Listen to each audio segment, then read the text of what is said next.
হাসি তুমি ওই যে দেখো ওই যে দেখো ওই যে দেখো শুনে বাবা শুনে বাবা মনে বাবা বাবা বাবা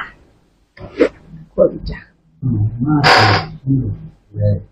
এরকম হাঁস দেখছেন আপনারা নিজে নিজের জুটি এটা ওর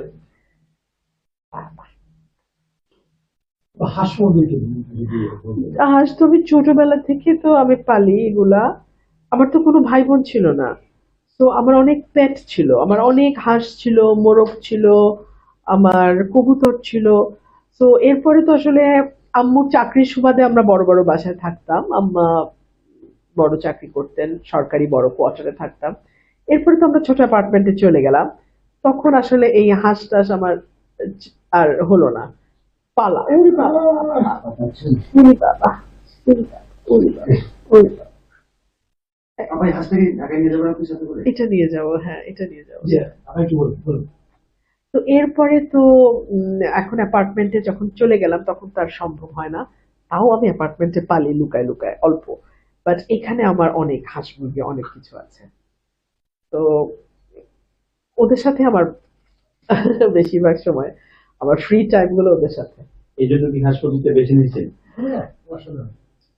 এই জন্যই হয়তো মানে যতবার ও বলে প্রতীকটার নাম ততবার আমার ভেতর থেকেই খুশি লাগে তো